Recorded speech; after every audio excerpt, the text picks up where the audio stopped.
Hello guys, today we are discussing about mineral resources. Okay, first of all, in the previous classes we discussed about first one, which is forest resource, and the second topic is water resource, and now mineral resource. Okay, what is a mineral? Okay, a mineral is a naturally occurring substance of definite chemical composition and identifiable physical properties എന്ന് പറയുമ്പോഴത്തേക്കും ഒരു mineral എന്ന് പറയുമ്പോഴത്തേക്കും നമ്മുടെ പ്രകൃതിദത്തമായിട്ട് ഉള്ളൊരു substance ആണ്. അപ്പോൾ അതിന് ഓരോ മിനറൽസിനും അതിൻ്റേതായിട്ടുള്ള കെമിക്കൽ കോമ്പോസിഷൻ പിന്നെ അതിൻ്റേതായിട്ടുള്ള ഐഡൻറ്റിഫിക്കൽ ആയിട്ടുള്ള ഫിസിക്കൽ പ്രോപ്പർട്ടീസും ഉണ്ട്. Okay, and or is A mineral or combination of minerals from which a useful substance such as metal can be extracted and used to manufacture a useful product. Minerals are formed over a period of millions of years in the earth crust. Okay, അടുത്ത് പറയുന്നത് വെച്ച് കഴിഞ്ഞാൽ or എന്ന് പറയുന്നത് ഒരു മിനറലാണ്, അല്ലെങ്കിൽ ഒരു combination of minerals ആണ്. അതെന്ന് പറയുന്ന ഒരു യൂസ്ഫുൾ സബ്സ്റ്റൻസ് ആണെന്ന് പറയുമ്പോഴത്തേക്കും നമ്മുടെ മെറ്റൽ എന്നൊക്കെ പറയുമ്പോഴത്തേക്കും നമ്മുടെ അലുമിനിയം, സിങ്ക്, കോപ്പർ അങ്ങനത്തെ സാധനങ്ങൾ, അതിനെ മെറ്റൽസ് എന്ന് പറയുന്നത്. അപ്പോൾ അതെന്ന് പറയുമ്പോഴത്തേക്കും നമ്മുടെ മാനുഫാക്ചറിങ് പല യൂസ്ഫുൾ പ്രോഡക്റ്റ് ഉണ്ടാക്കുക എന്ന് പറയുമ്പോഴത്തേക്കും ആവശ്യമുള്ള പ്രോഡക്റ്റ്സ് ഉണ്ടാക്കാൻ വേണ്ടിയിട്ട് മാനുഫാക്ചറിങ്ങിന് വേണ്ടിയിട്ട് അത് യൂസ് ചെയ്യാറുണ്ട്. ഈ മിനറൽസ് എന്ന് പറയുന്നത് നമ്മുടെ വർഷങ്ങളോളം മില്യൺസ് ഓഫ് ഇയേഴ്സ് നമ്മുടെ ഭൂമിക്കടിയിൽ എർത്ത് ക്രസ്റ്റിലുണ്ടാവുന്നതാണ് മില്യൺസ് ഓഫ് ഇയേഴ്സ് എടുത്തിട്ടുണ്ടാകുന്നതാണ് ഈ മിനറൽസ് എന്ന് പറയുന്നത്. അപ്പം അടുത്ത് പറയുന്നതെന്ന് പറയുമ്പോഴത്തേക്കും നമ്മുടെ ഇൻഡസ്ട്രിയിൽ യൂസ് ചെയ്യുന്ന റോ മെറ്റീരിയൽസ് എന്ന് പറയുന്നത് മെറ്റൽസിനെ കുറിച്ചാണ് പറയുന്നത്. ഫസ്റ്റ് എന്ന് പറയുന്നത് iron, aluminium, zinc, manganese and copper. ഇതാണ് ഇമ്പോർട്ടൻ്റ് ആയിട്ടുള്ള റോ മെറ്റീരിയൽസ്, ഇൻഡസ്ട്രിയിൽ യൂസ് ചെയ്യുന്ന ഇമ്പോർട്ടൻ്റ് ആയിട്ടുള്ള റോ മെറ്റീരിയൽസ് അല്ലെങ്കിൽ മെറ്റൽ റിസോഴ്സസ്. അടുത്ത് നോൺ മെറ്റൽ റിസോഴ്സസ് എന്ന് പറയുന്നത് coal, salt, clay, cement and silica. Okay, അടുത്ത് നമുക്കെല്ലാവർക്കും അറിയാം സ്റ്റോൺ എന്ന് പറയുന്നതും ഒരു മെറ്റീരിയലാണ് അല്ലെങ്കിൽ ഒരു മിനറലാണ്. അപ്പോൾ ആ മിനറൽ എന്ന് പറയുമ്പോൾ സ്റ്റോൺ യൂസ് ചെയ്തിട്ടാണ് നമ്മുടെ കൺസ്ട്രക്ഷൻ ബിൽഡിങ്സ് ഒക്കെ ഉണ്ടാക്കാറുള്ളത്. അപ്പം ഈ ബിൽഡിങ്സ് ഉണ്ടാക്കുമ്പോഴത്തേക്കും വെറും കല്ല് മാത്രമല്ല യൂസ് ചെയ്യുന്നത്, നമ്മൾ കല്ലിൻ്റെ വേറെ വെറൈറ്റീസ് ഉണ്ടല്ലോ, means granite, marble, lime stone, ഇതൊക്കെ ഒരു വേറൊരു കാറ്റഗറി ഓഫ് മിനറൽസാണ് ഈ ഗ്രാനൈറ്റും മാർബിൾസും ലൈം സ്റ്റോൺ എന്ന് പറയുമ്പോൾ സ്റ്റോണിൻ്റേതായിട്ടുള്ള. ഓക്കെ, അടുത്ത് minerals with special properties that humans value for the aesthetic and ornamental value are gems such as diamond, emeralds, rubies etcetera എന്ന് പറയുമ്പോഴത്തേക്കും നമ്മുടെ മനുഷ്യർക്ക് ഈ മിനറൽസിൽ പല മിനറൽസും ഫോർ എക്സാമ്പിൾ നമ്മുടെ ഡയമണ്ട്, എമറാൾഡ്സ്, റുബീസൊക്കെ എന്ന് പറയുമ്പോഴത്തേക്കും ഇതിനൊക്കെ നമ്മൾ ഒരു വില കൊടുത്തിട്ടില്ല. അത് ഓർണമെൻ്റലായിട്ട് നമ്മൾ അണിയാൻ പറ്റുന്ന രീതിയിൽ പോയിട്ടുള്ള ഒരു കല്ലുകളാണ്, അല്ലെങ്കിൽ മിനറൽസാണ്. അപ്പോൾ ആ മിനറൽസിന് നമ്മൾ അതിൻ്റേതായിട്ടുള്ള വില കൊടുത്തിട്ടില്ലേ, കുറച്ച് കോസ്റ്റ്ലിയാണ്, അല്ലെങ്കിൽ അത് നമ്മൾ സമ്പത്ത്, ഒരാളുടെ സമ്പത്തിനെ ഡിഫൈൻ ചെയ്യുന്ന ആ രീതിയിൽ നമ്മളെടുക്കുന്നതാണ്. അതിനെക്കുറിച്ചാണ് പറഞ്ഞിരിക്കുന്നത്. അടുത്ത് minerals and their ores need to be extracted from the earth's interior so that they can be used. This process is known as mining. അടുത്ത മൈനിങ് എന്തുവാണെന്നാണ് പറയുന്നത്. മൈനിങ് നമുക്ക് എല്ലാവർക്കും അറിയുന്നത് നേരത്തെ പറഞ്ഞ മാതിരി ഭൂമിക്കടിയിലാണ് അല്ലെങ്കിൽ എർത്ത് ക്രസ്റ്റിലാണ് നമ്മുടെ ഈ മിനറൽസ് എല്ലാം കാണപ്പെടുന്നത്. അപ്പോൾ ആ മിനറൽസിനെ നമുക്ക് എടുക്കണമെങ്കിൽ എന്ത് ചെയ്യണം, അതിനെ കുഴിച്ചിട്ട് എടുക്കാൻ പറ്റത്തുള്ളൂ. അപ്പം അത് എർത്തിൻ്റെ ഇൻറ്റീരിയറിലല്ലേ ഉള്ളത്. അപ്പോൾ അതിനെ കുഴിച്ചിട്ട് ആ പ്രോസസ്സിനെയാണ് മൈനിങ് എന്ന് പറയുന്നത്. അടുത്ത് യൂസസ് ഓഫ് മിനറൽസാണ് പറയുന്നത്. ഫസ്റ്റ് എന്ന് പറയുന്നത് development of industrial plants and machinery. നമ്മുടെ ഇൻഡസ്ട്രിയൽ പ്ലാന്റ്സിൻ്റെ മെഷീനറിൻ്റെ ഡെവലപ്മെൻറ്റിന് വേണ്ടിയിട്ട് മിനറൽസ് യൂസ് ചെയ്യുന്നുണ്ട്. ഇത് ജനറേഷൻ ഓഫ് എനർജി എന്ന് പറയുമ്പോഴത്തേക്കും നമ്മുടെ കോൾ, നെറ്റ്, യുറേനിയം പോലുള്ള സ്ഥലങ്ങൾ അറിയാം. നമ്മുടെ കൽക്കരി, കോളെന്ന് പറയുമ്പോൾ കൽക്കരിയാണ്. കൽക്കരി എന്തിനാണ് യൂസ് ചെയ്യുന്നത്? പണ്ട് കാലങ്ങളിൽ നമ്മുടെ ഷിപ്പുകളിൽ, വലിയ വലിയ ഷിപ്പുകളിൽ കൽക്കരി കത്തിച്ചിട്ടാണ്, അതായിരുന്നു മീഡിയം ഫ്യൂൽ എന്ന് പറയുന്നത് കൽക്കരി. പിന്നെ അടുത്ത് യുറേനിയം എന്ന് പറയുമ്പോഴത്തേക്കും ഇപ്പോഴും നമ്മൾ യൂസ് ചെയ്യുന്നത് ഒരു ഫ്യൂലായിട്ട്. യുറേനിയം ഇവിടെ യൂസ് ചെയ്യുന്നത് നമ്മുടെ ന്യൂക്ലിയർ പവർ പ്ലാന്റ്സിലാണ് യൂസ് ചെയ്യുന്നത് യുറേനിയം. അപ്പം അതൊരു റേഡിയോ ആക്റ്റീവ് ആയിട്ടുള്ളൊരു മിനറലാണ് യുറേനിയം എന്ന് പറയുന്നത്. അത് കത്തിച്ചിട്ടാണ് നമ്മൾ അവിടെ എനർജി ഉണ്ടാക്കുന്നത് ന്യൂക്ലിയർ പവർ പ്ലാന്റിൽ.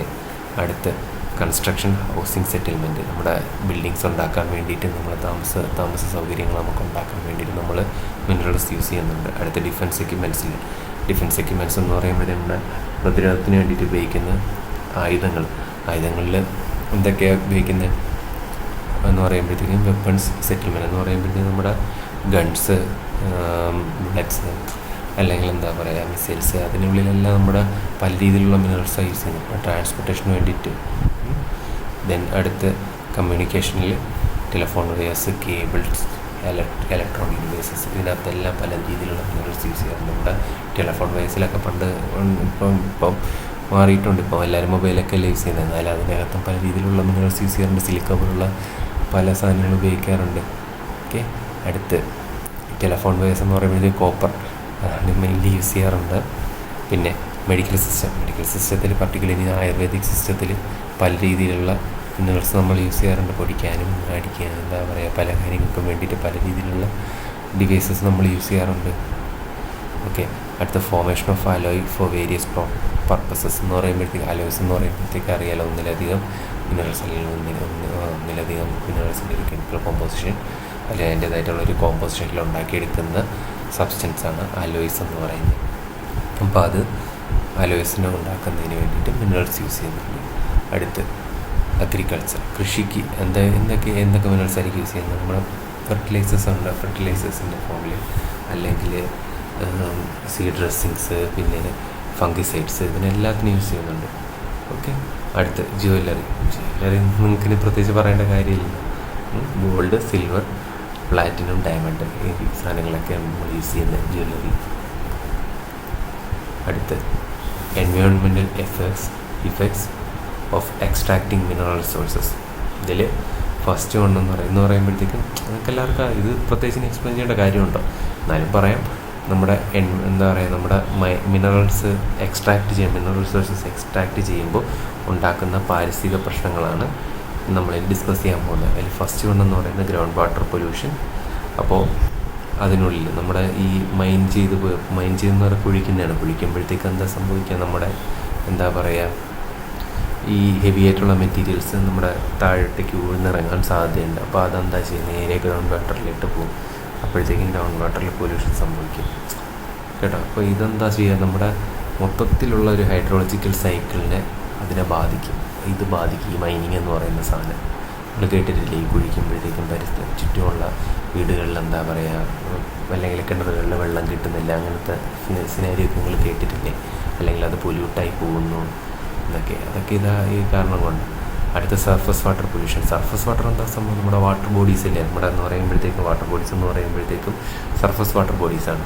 സർഫസ് വാട്ടർ ബോഡീസ് എന്ന് പറയുമ്പോഴത്തേക്കും എക്സാമ്പിൾ എന്തൊക്കെയാണ്, അരുവികൾ, പുഴകൾ, ചെറിയ ചെറിയ കുളങ്ങൾ. അപ്പോൾ ഇതിനുള്ളിലല്ല നമ്മുടെ എന്താ പറയുക ഈ നമ്മുടെ മൈനിങ് ഏരിയയിൽ പല രീതിയിലുള്ള റേഡിയോ ആക്റ്റീവ് സബ്സ്റ്റൻസസ് അല്ലെങ്കിൽ എന്താ പറയുക അതിൽ എക്സ്ട്രാക്ട് ചെയ്തിട്ട് മിച്ചം വരുന്ന എക്സ്ട്രാക്ട് ചെയ്യുന്ന സമയത്ത് വരുന്ന പുറന്തള്ളപ്പെടുന്ന റേഡിയോ ആക്റ്റീവ് സബ്സ്റ്റൻസസ് അല്ലെങ്കിൽ അതർ ഹാർംഫുൾ ആയിട്ടുള്ള മിനറൽസ്, ഇതെല്ലാം എന്താ ചെയ്യുക നമ്മുടെ സർഫസ് വാട്ടറിലേക്ക് അതെത്തും, അതിൻ്റെ കുറച്ച് ഭാഗങ്ങൾ. അപ്പോൾ അതെന്താ ചെയ്യുക, നമ്മുടെ എന്താ പറയുക വെള്ളത്തിലുള്ള മൃഗങ്ങൾ അല്ലെങ്കിൽ വെള്ളത്തിലുള്ള പക്ഷിലതാദികൾ അല്ലെങ്കിൽ മീൻ, മത്സ്യം, അതിനെയൊക്കെ നശിപ്പിച്ച് കളയും. ഓക്കെ, അടുത്ത എയർ പൊല്യൂഷൻ എന്ന് പറയുമ്പോഴത്തേക്കും അറിയാം ഈ എന്താ പറയുക ഈ മിനറൽ റിസോഴ്സസ് എന്താ പറയുക എയർ പൊല്യൂട്ടൻസ്, ഈ സൾഫർ ഡയോക്സൈഡ് അല്ലെങ്കിൽ ആർസനിക് പാർട്ടിക്കിൾസ്, ലെഡ്, കാഡ്മിയം പോലുള്ള അല്ലെങ്കിൽ കാഡ്മിയം പോലുള്ള മിനറൽസ് എന്താ പറയുക ഹൈലി ടോക്സിക്കാണ്. അപ്പോൾ ഇതെന്താ ചെയ്ത് പെട്ടെന്ന് എയറിലേക്ക് വ്യാപിച്ചിട്ട് പെട്ടെന്ന് തന്നെ എന്താ പറയുക അത് ഫുള്ളങ്ങ് പരക്കും, എയറിൽ ഇതങ്ങ് ലയിക്കുമ്പോഴത്തേക്ക് ഇത് എന്താ ചെയ്യുക, നമ്മൾ മനുഷ്യർ അല്ലെങ്കിൽ ശ്വസിക്കുമ്പോഴത്തേക്ക് എന്താ ചെയ്യുക പല രീതി എന്താ പറയുക സിവിയർ ആയിട്ടുള്ള ഹെൽത്ത് പ്രോബ്ലംസൊക്കെ ഉണ്ടാക്കും. അടുത്ത് ലാൻഡ് സബ്സിഡൻസ് എന്ന് പറയുമ്പോഴത്തേക്കും നമ്മുടെ ഈ മൈനിങ് ഒക്കെ ചെയ്യുന്ന സ്ഥലത്ത് കണ്ടിട്ടില്ല, നിങ്ങൾ കേട്ടിട്ടില്ല, നമ്മുടെ ഇപ്പം പാറയൊക്കെ പൊട്ടിക്കുന്ന സ്ഥലത്ത് അല്ലെങ്കിൽ മൈനിങ് ഒക്കെ ചെയ്യുന്ന സ്ഥലത്ത് എന്താ പറയുക വീടുകൾ വിണ്ട് കീറി അല്ലെങ്കിൽ റോഡ് പിന്നെ നശിച്ചു എന്നൊക്കെ ആൾക്കാർ പറയാറില്ലേ. അപ്പോൾ അതെന്ന് പറയുന്നത് ലാൻഡ് സബ്സ്റ്റൻസ് എന്ന് പറയുമ്പോഴത്തേക്കും അത് നമ്മുടെ അവിടുത്തെ ആ മണ്ണിൻ്റെ എന്താ പറയുക ഫലപുഷ്ടി അല്ലെങ്കിൽ ആ ഒരു സ്ട്രെങ്തിനെയൊക്കെ ഇത് ബാധിക്കുകയും മൈനിങ് ചെയ്ത് വരുമ്പോഴത്തേക്ക് നശിച്ചങ്ങ് പോവല്ലേ. അപ്പോൾ അത് കാരണം ഉണ്ടാകുന്നതാണ് ഈ ലാൻഡ് സബ്സ്റ്റൻസ് എന്ന് പറയുന്നത്, വിൻഡ് കീറൽ എന്ന് പറയുന്നത്. അടുത്ത് ഡീവെജിറ്റേഷൻ ആൻഡ് ഡീഫേസിങ് ഓഫ് ലാൻഡ്സ്കേപ്സ്. ഡീവെജിറ്റേഷൻ എല്ലാവർക്കും അറിയുന്നുള്ള സാധനമല്ലേ, ഡീഫോറസ്റ്റേഷനും ഡീവെജിറ്റേഷനും എന്ന് പറയുമ്പോഴത്തേക്കും നമ്മുടെ ഡീഫോറസ്റ്റേഷൻ എന്ന് പറയുമ്പോൾ കാട് വെട്ടി തെളിക്കുന്നതെന്ന് പറയാം, മൈനിങ് ചെയ്യാൻ വേണ്ടിയിട്ട് നമ്മൾ കുറേ നമ്മൾ നശിപ്പിച്ച് കളയത്തില്ലേ, ചെറിയ എന്താ പറയുക വൃക്ഷങ്ങൾ അല്ലെങ്കിൽ മരങ്ങൾ, ഇതിനെല്ലാം നമ്മൾ നശിപ്പിച്ച് കളയും. അപ്പോൾ ഇതെല്ലാം നമ്മൾ തിരിച്ച് വെച്ച് പിടിപ്പിക്കണം. അതാണ് എന്താ പറയുക ഇത് അങ്ങനെ നമുക്കത് തടയാൻ പറ്റത്തുള്ളൂ. നമ്മുടെ ഈ നശിച്ചു പോകുന്ന ഭൂമി ഭൂമി ഇങ്ങനെ തുറസായിട്ട് കിടക്കത്തില്ലേ, ഒരു പുൽനാമ്പ് പോലും പൊടിക്കാതെ. അപ്പോൾ അങ്ങനെ വരുമ്പോൾ എന്താ പ്രശ്നം ഉണ്ടാവുക, അത് സോയിൽ ഇറോഷൻ അങ്ങനെയുള്ള സാധനങ്ങൾക്ക് അത് കാരണമാക്കും. ഓക്കെ. അടുത്ത് ഒക്കുപേഷണൽ ഹെൽത്ത് ഹസാർഡ്സ് എന്ന് പറയുമ്പോഴത്തേക്ക് ഇവിടെയൊക്കെ ജോലി ചെയ്യുന്ന ആൾക്കാരുണ്ടല്ലേ, ഈ മൈനിൽ വർക്ക് ചെയ്യുന്ന ആൾക്കാർ, നിങ്ങൾ കേട്ടിട്ടുണ്ടോയെന്ന് അറിയില്ല, ഈ മൈൻസിലൊക്കെ വർക്ക് ചെയ്യുന്ന ആൾക്കാർക്ക് ലങ് ഡിസീസസും പിന്നെ ഫിബ്രോസിസും അങ്ങനത്തെ കുറേ പ്രശ്നങ്ങളുണ്ടാവാറുണ്ട്. കൂടുതൽ റെസ്പിറേറ്ററി ഡിസീസസാണ് അവർക്ക് ഉണ്ടാവാറുള്ളത്. അപ്പോൾ അങ്ങനെയുള്ള ഹാംഫുള്ളായിട്ടുള്ള അസുഖങ്ങൾ ഉണ്ടാകാനുള്ള ചാൻസ് വളരെ കൂടുതലാണ്. അതിനെക്കുറിച്ചാണ് പറയുന്നത്. അസുഖങ്ങൾ ആസ്പെറ്റോസിസ്, പിന്നെ silicosis, fibrosis, black lung diseases, ഇങ്ങനത്തെ കുറേ അസുഖങ്ങളുണ്ടാവാറുണ്ട്. പിന്നെ ഈ അസുഖങ്ങൾ ഉണ്ടാകുന്നതെന്ന് പറയുമ്പോഴത്തേക്കും നിങ്ങൾക്ക് വലിയൊരു എക്സാമ്പിൾ പറയുമ്പോഴത്തേക്കും നമ്മുടെ ന്യൂക്ലിയർ പവർ പ്ലാന്റ്സിൽ നിങ്ങളൊക്കെ എല്ലാവർക്കും അറിയുന്നതാണ്. അവിടെ ഭയങ്കര സാലറിയാണ്. കാര്യം ഒട്ടും ലൈഫിൽ ലൈഫിനൊരു സേഫ്റ്റി ഇല്ല അവിടെ ഇപ്പോൾ റേഡിയോ ആക്ടിവിറ്റി അല്ലേ ഭയങ്കരമായിട്ട്. അപ്പോൾ ഈ ആൾക്കാർക്കെല്ലാം ഈ റേഡിയോ അണുവികരണം ഏറ്റിട്ടേ പെട്ടെന്നുണ്ടാവില്ല. ഈ ഗ്രാജുവലി എത്ര വലിയ സേഫ്റ്റി മെഷേഴ്സ് എടുത്താൽ പോലും മീൻസ് അവരൊക്കെ വലിയ രീതിയിലുള്ള ഗൗൺസും കാര്യങ്ങളും, സേഫ്റ്റി ആയിട്ടുള്ള ഗൗൺസും കാര്യങ്ങളൊക്കെ ഇട്ടിട്ടാണ് നിൽക്കുന്നത്. പക്ഷെ അതിലൊന്നും ഒരു കാര്യമില്ല. അവർക്ക് ഇങ്ങനെ പയ്യെ ഗ്രാജുവലി അവരെ കൊന്നുകൊണ്ടിരിക്കുകയാണ് ഈ സാധനങ്ങളെല്ലാം കൂടെ, ഈ റേഡിയോ ആക്ടിവിറ്റി എന്ന് പറയുന്ന സാധനം.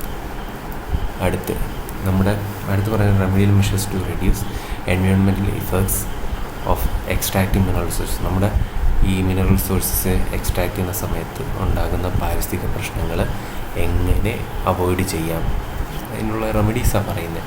ഫസ്റ്റ് വൺ എന്ന് പറയുമ്പോഴത്തേക്കും അഡോപ്റ്റിംഗ് ഈക്കോ ഫ്രണ്ട്ലി ആയിട്ടുള്ള മൈനിങ് ടെക്നോളജി അഡോപ്റ്റ് ചെയ്യണം. പിന്നെ utilisation of low grade ores by microbial leaching technique. In this method the ores are inoculated with the desired strains of bacteria like Theobacillus ferroxidans which remove the impurities and leave the pure mineral. എന്ന് പറയുമ്പോഴത്തേക്കും നമ്മുടെ ഈ extract ചെയ്യുന്ന minerals ഉണ്ടല്ലോ, മിനറൽസിനെ extract ചെയ്തെടുക്കുമെങ്കിൽ അത് pure ഫോമിലല്ല extract ചെയ്തെടുക്കാൻ പറ്റുക. അപ്പോൾ അതിനെ പ്യുവർ ഫോമിലേക്ക് ആക്കാൻ വേണ്ടിയിട്ട് പല കെമിക്കൽ പ്രോസസ്സുകൾ നടത്തും. എന്നിട്ട് എന്ത് ചെയ്യും, ഇതിൻ്റെ വേസ്റ്റുകളെല്ലാം വെളിയിലേക്ക് through in the form of air അല്ലെങ്കിൽ ഈ വെള്ളത്തിലോ എങ്ങനെയെങ്കിലും ഏതെങ്കിലും ഫോമിൽ ആ വേസ്റ്റിനെ നശിപ്പിച്ച് വെളിയിലേക്ക് കളയും. അപ്പോൾ അത് നമ്മുടെ പരിസ്ഥിതിയിലോട്ടല്ലേ എത്തുന്നത്. അപ്പോൾ അത് കാരണം വലിയ രീതിയിലുള്ള പാരിസ്ഥിതിക പ്രശ്നങ്ങളുണ്ടാക്കും. അപ്പം അത് അവോയ്ഡ് ചെയ്യാൻ വേണ്ടിയിട്ട് മൈക്രോബിയൽ ചെറിയ മൈക്രോ ഓർഗാനിസത്തിനെ വെച്ചിട്ടുള്ള ലീച്ചിങ് ടെക്നിക്ക് യൂസ് ചെയ്യണമെന്നാണ് അവർ പറയുന്നത്. അതിന് വേണ്ടിയിട്ട് ഉപയോഗിക്കാനുള്ള ബാക്ടീരിയൻ്റെ പേരാണ് എന്ന് പറയുമ്പോൾ അതിനൊരു സജഷനാണ്. അങ്ങനെ യൂസ് ചെയ്യുന്ന ഒരു ബാക്ടീരിയൻ്റെ പേരാണ് തിയോബിക്കുലസ് ഫെറോക്സിഡൻസ് എന്ന് പറയുന്നത്. അപ്പോൾ അതിൽ നിന്ന് ഈ ഇമ്പ്യൂരിറ്റീസ് ഈ ബാക്ടീരിയനെ യൂസ് ചെയ്ത് ഈ മൈക്രോബിയൽ ലീച്ചിങ് നടത്തുമ്പോഴത്തേക്കും നമുക്കതിൽ നിന്ന് പ്യുവറായിട്ടുള്ള മിനറൽ കിട്ടും. ഓക്കെ. അടുത്ത് revegetating mined areas with appropriate plants എന്ന് പറയുമ്പോഴത്തേക്ക് ഈ നശിപ്പിച്ച് കളയുന്നില്ല മൈൻഡ് ഏരിയാസിന് നമുക്കെന്താ ചെയ്യുക, പിന്നെയും ചെടികളും വൃക്ഷങ്ങളും അല്ലെങ്കിൽ മരങ്ങൾ ഒക്കെ വെച്ച് നട്ടുപിടിപ്പിക്കുക അതാണ് പറയുന്നത്. അടുത്ത് ഗ്രാജുവൽ റീസ്റ്റോറേഷൻ ഓഫ് ഫ്ലോറ. ഇങ്ങനെ സംഭവിക്കുന്ന സമയത്ത് എന്ത് ചെയ്യും, നമ്മുടെ ജന്തുജാലങ്ങൾ അവരുടെ വാസസ്ഥലം അങ്ങനത്തെ കാര്യങ്ങളൊക്കെ അവർക്ക് ഓക്കെ ആവും പറയുന്നത്. അടുത്ത് prevention of toxic drainage discharge. അപ്പോൾ ഈ നേരത്തെ ഞാൻ പറഞ്ഞതുപോലെ ഈ നേരത്തെ പറഞ്ഞില്ല, ഈ ഇമ്പ്യൂറായിട്ടുള്ള മിനറൽസ് ആയിരിക്കും കൂടുതലും കിട്ടുക. അപ്പോൾ അതിനെ എക്സ്ട്രാക്ട് ചെയ്യാൻ വേണ്ടിയിട്ട് അല്ലെങ്കിൽ എക്സ്ട്രാക്ട് ചെയ്യാനുള്ള അതിനെ ഒരു പ്യുവർ ഫോമിലേക്ക് എത്തിക്കാൻ വേണ്ടി പല കെമിക്കൽ പ്രോസസ്സ് നടത്തും. അപ്പോൾ അതിൽ ഉണ്ടാകുന്ന വേസ്റ്റുകൾ കറക്റ്റായിട്ടൊന്നും ഡംപ് ചെയ്യത്തില്ല. അപ്പോൾ ഇതിനെന്ത് ചെയ്യും, നേരെ വെളിയിലേക്ക് അങ്ങ് ഒഴുക്കി വിടും അവർ. അപ്പോൾ അങ്ങനെ ചെയ്യാതെ ഒരു പ്രോപ്പറായിട്ടുള്ളൊരു ഡ്രെയിനേജ് സെറ്റപ്പ് അതിന് പ്രൊവൈഡ് ചെയ്യുവാണെങ്കിൽ നമ്മുടെ എൻവയോൺമെൻറ്റൽ പ്രോബ്ലംസിനെ ഒരു പരിധി വരെയൊക്കെ നമുക്ക് തടഞ്ഞു നിർത്താൻ പറ്റും. Okay, thank you guys. This the end of the session.